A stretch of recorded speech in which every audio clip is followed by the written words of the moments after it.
ये 2 अक्टूबर का दिन हमारे नेशनल फेस्टिवल में काउंट होता है। हमारे नेशनल फेस्टिवल 3 इंपॉर्टेंट डेज हैं, जैसा सभी को पता है, आप सभी शिक्षक हैं और कई वर्षों से इस चीज को देखते आ रहे हैं। सबसे इंपॉर्टेंट हम अगर मैं सीक्वेंस से करूं तो 26 जनवरी गणतंत्र दिवस को करते हैं कि हमारा राष्ट्र सिर्फ स्वतंत्र नहीं है, एक रिपब्लिक कंट्री भी।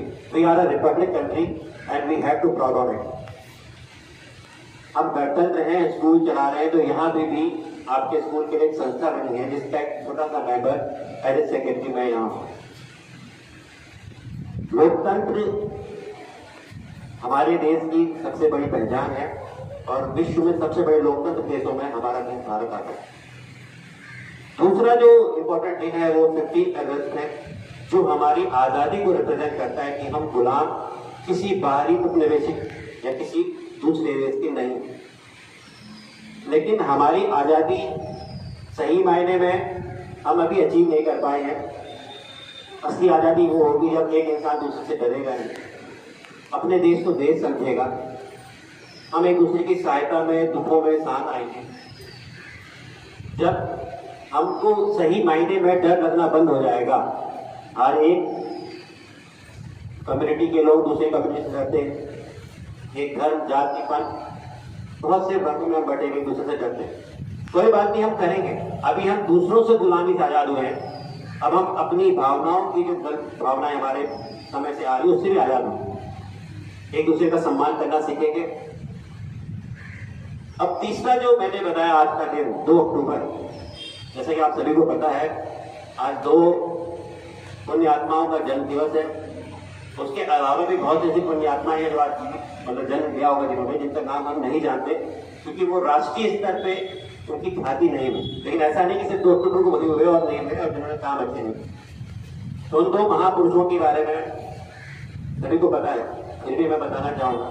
एक है श्री लाल बहादुर शास्त्री जी, जो कि हमारे प्राइम मिनिस्टर रह चुके हैं, लेकिन हम उनके नाम पे गांधी जयंती नहीं मनाते, कुछ लोग शास्त्री जयंती मनाते हैं। लेकिन आज का विशेष जो दिन है वो 2 अक्टूबर 1869 को जो जन्म लिया महात्मा गांधी, जिन्हें मोहनदास करमचंद गांधी जी जानते थे, और नेताजी सुभाष चंद्र बोस ने तो महात्मा कहा या रविन्द्रनाथ टैगोर ने, मैं थोड़ा कंफ्यूज रहता हूँ, देख लीजिएगा। फिर जाके हम सबने उसको एक्सेप्ट किया जिसमें महापुरुष ने कहा, और आज भी हमको महात्मा के रूप में पूछते हैं। महान आत्मा है वो, महान इसलिए है क्योंकि उन्होंने टूटे हुए भारत को एक किया। भारत में जाति के आधार पर, धर्म के आधार पर भारत बटा हुआ था। उन्होंने जो दलित वर्ग थे या पिछड़े वर्ग थे उनको एक विशेष नाम देके उनके जगह जा जाकर सेवाएं करके उसको मूल धारा में जोड़ा। जो दूसरे धर्म के लोग थे जो डरे हुए थे उनको आश्वस्त किया कि घबराओ मत, ये देश जितना हम वैष्णव वालों का है उतना आपका। वैष्णव मतलब कुल मिलाकर सनातनी या हिंदू कहना चाहेंगे, लेकिन दूसरे धर्म वालों को भी समझाया कि घबराओ मत, और उनके लिए भी प्रोटेस्ट में खड़े। वो इसलिए महात्मा कि उन्होंने सबसे पहले इंसान मानवता की बात की। हम लोग यहाँ स्कूल चलाते हैं, शिक्षक हैं, मैं यही चाहूंगा कि आप सब भी, बहुत सी सोशल मीडिया है, पहले तो इतना नॉलेज नहीं होता था, आजकल बहुत सा सोशल मीडिया चलता है, मैं भी देखता हूँ, लेकिन जो चीज गलत है वो गलत है। पहले जमाने में छोटे छोटे बच्चों की भ्रूण हत्या की जाती थी, लड़की है तो उसको गर्भ पे ही मार दिया जाता था। अगर वो बच गई तो उसका बाल विवाह कर दिया जाता था। फिर भी अगर वो सर्वाइव हो गई तो उसको पर्दे में बंद कर दिया जाता था, पर्दा प्रथा होता था, और अगर फिर भी जी गई तो उसके पति के मरते उसको सती कर दिया जाता था। तो मतलब किस स्तर से लिंग भेद चल रहा था हमारे भारतवर्ष में, आप समझ सकते। उसके खिलाफ आज ऐसा नहीं, आज हमारे स्कूल का लगभग मैं कहूँगा 98% स्टाफ फीमेल है। और यही नहीं, हमारे अब तो देश में पायलट भी है, राष्ट्रपति द्रौपदी मुर्मू जी हैं। कह रहा मैंने आपको वुमेन्स यानी महिलाओं का इसका तो बता दिया जो हमारे देश में पहले था, लेकिन आज भी बहुत से वर्ग ऐसे हैं जो अभी भी परेशान हैं, जिनको सहारे की जरूरत है। उसमें लोग जो हैं अपने निजी स्वार्थों के कारण, निजी स्वार्थ का मतलब किसी को पैसा कमाना है, मेटेरियलिस्टिक मतलब ऐसी चीजें जो ज्यादा ही वैल्यू देते हैं, जिनकी ज्यादा उतनी वैल्यू देनी नहीं चाहिए, मेरा व्यक्तिगत मानना है, लेकिन देते हैं क्योंकि दूसरा समाज उसको ही अच्छा मानता है। लोग इतना झूठा जीवन जीते हैं कि दूसरों को दिखाने के लिए महंगे से महंगे आइटम को खरीदते हैं, होगा उनके पास कुछ भी ना हो। मैंने कल एक रील देखी जिसमें माता पिता बहुत गरीब थे, उनका बच्चे ने आईफोन के लिए सारे पैसे निकलवा के दुकान में गया था। तो ये माइंड बच्चे का बहुत था, ब्रेन बहुत था, इसलिए वो उसका इस्तेमाल कर रहा है। तो मैं यहाँ ये कहना चाहूंगा, जिस तरह से हमारे समाज ने आजादी के बाद स्त्रियों का स्तर ऊंचा किया है, इसी तरह से आज भी कई ऐसे हैं जो हमारे पहाड़ों में अति दुर्गम क्षेत्रों में रहते हैं, उनके खाने रहने और व्यवस्था अभी भी बहुत ही बेकार है। उसके अलावा कई ऐसे हैं जो नदियों के किनारे बसे हुए हैं, जहां आए दिन बाढ़ के कारण उनका घर टूट जाता है। हमारे पहाड़ों में आए दिन क्या भूस्खलन हो जाता है। तराई में भी अभी बाढ़ आ रखी है, मैदानी क्षेत्रों में उत्तर प्रदेश, महाराष्ट्र, सब जगह बहुत ही बुरा हाल है।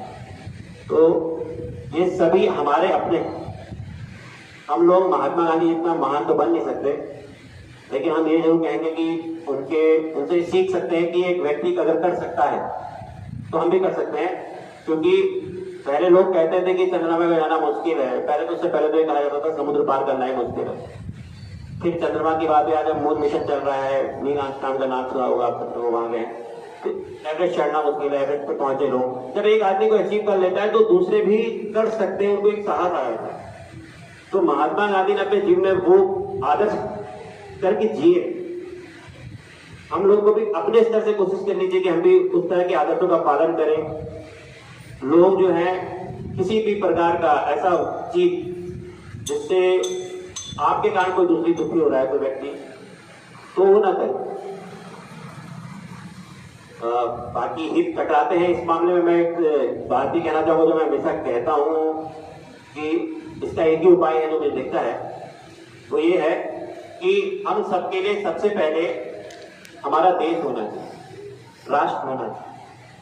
हम जब अपने राष्ट्र की बात करते हैं तो इस भूभाग जिसे हम भारत माता कहते हैं, इसमें रहने वाला हर आदमी अपना हो जाता है। लेकिन दुर्भाग्य ये है कि इस भूभाग में हम जब रहते हैं तो कोई अपने आप को हिंदू, कोई मुस्लिम, कोई ठाकुर, कोई ब्राह्मण, कोई हरिजन, कोई कुछ कह के अपने आप को बांटने लगता है। इससे प्रॉब्लम ये आती है कि जैसे एक ने अपने आप को मुस्लिम कह दिया तो दूसरा उसके काउंटर पे खड़ा हो जाता है कि वो हिंदू है। लेकिन दोनों हिंदू हो चाहे मुस्लिम हो, भारत में रह रहे हैं, वो दोनों क्या है? भारतीय। हमें जो एक करता है वो हमारी नेशनलिटी है, हमारी भारतीयता है। हमें हमेशा अपनी भारतीयता को आगे देना चाहिए, प्राथमिकता देनी चाहिए। और अगर कोई दूसरा करेगा तो बट ऑब्वियसली दूसरा भी आपको भी उस ग्रुप में खड़ा होना पड़ेगा, क्योंकि आपको उस मैग्नेटिक से लोगों से भी लड़ना पड़ेगा।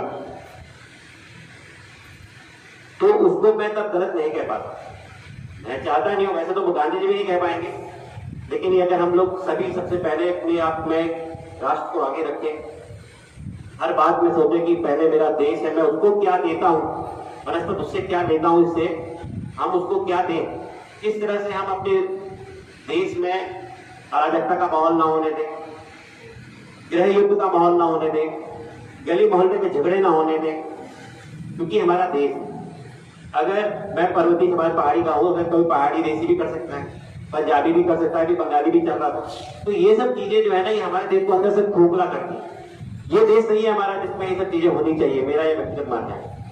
मैं हमेशा कहता हूं आप सभी सबसे पहले देश को वैल्यू दें। देश रहेगा तो बाकियों के हितों की भी रक्षा हो जाएगी, सब कुछ हो जाएगा। अगर ऐसे लड़ते रहेंगे, सभी मेरे ख्याल से पढ़े लिखे हैं तो हिस्ट्री में यूपीएससी जब तैयारी की तो मैंने पढ़ा था, पहले अखंड भारत था, फिर छोटे छोटे राज्य बढ़ गए, अशोक का गुप्त वंश, मौर्य वंश था, मौर्य वंश के बाद फिर शोक वंश, फिर ये सातवाहन, फिर ये सब चीजें, गुप्त वंश तक तो छोटे छोटे इलाके बढ़ गए, साउथ में बढ़ गया। तो ऐसा हमारा देश भी हो सकता है अगर हमने सही से अपने अंदर राष्ट्रीयता की भावना, अपने बच्चों में राष्ट्रीयता की भावना नहीं देगा। आज मैं ये कहना चाहूंगा कि हमें आजादी बड़ी मेहनत से मिली है। आजादी का मतलब ये नहीं कि अंग्रेजों से चले गए तो हमें आजादी मिल गई।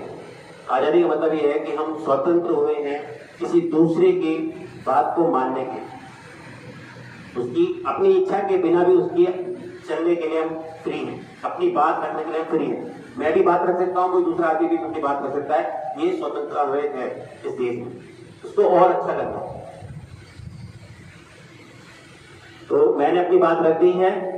एक ही मोटो है, सबसे पहले राष्ट्र, फिर समाज, फिर परिवार और अंत में स्वयं के बारे में सोचना। आप सभी इस पे चले। सबसे पहले आपके राष्ट्र के बारे में चिंता करें। अगर आपके राष्ट्र के अंदर ही आपके परिवार पे यानी आपके समाज पे कोई हमला कर रहा है तो आपको भी अपने समाज की व्यक्ति से खड़ा होना पड़ेगा, क्योंकि आपको उसकी भी सुरक्षा करने का दायित्व है। लेकिन अगर राष्ट्र आ रहा है तो आपको अपने राष्ट्र से पहले देना चाहिए। तीसरे नंबर पे परिवार। पता चला समाज सब लगे हैं आपके बच्चे को, आपके परिवार को नुकसान पहुंचाए तो अपने परिवार के साथ खड़े रहें, आपको उस समाज की भी चिंता करने की जरूरत नहीं है। मतलब तीसरे नंबर पे। चौथे नंबर पे खुद के बारे में सोचें कि मेरे को इतना पैसा मिल जाएगा, मेरा ये हो जाएगा, मेरा वो। यह अवधारणा को जीवित रखें। मेरा ये आपसे आग्रह है। गांधी जी ने भी ऐसे किया है और जो भी महापुरुष होते हैं वो इसीलिए होते हैं क्योंकि वो सबसे पहले वो क्या कहते हैं, दूसरों की जय से पहले खुद को जय करें। अपने आप को विजय करना सबसे इंपॉर्टेंट है। जैसे कि अभी देखो मेरे को बहुत काम आया, मैं अब ज्यादा नहीं कहूंगा। मैं चाहूंगा मंच संचालन करें, मेरे अपनी बात रखती है। सभी लोग अपने देश के बारे में सोचे और अपने बच्चों को भी देश के लिए प्रेरित करें, तैयार करें। किसी धर्म विशेष समाज के लिए न तैयार करें। मेरा एक रिक्वेस्ट है। धन्यवाद।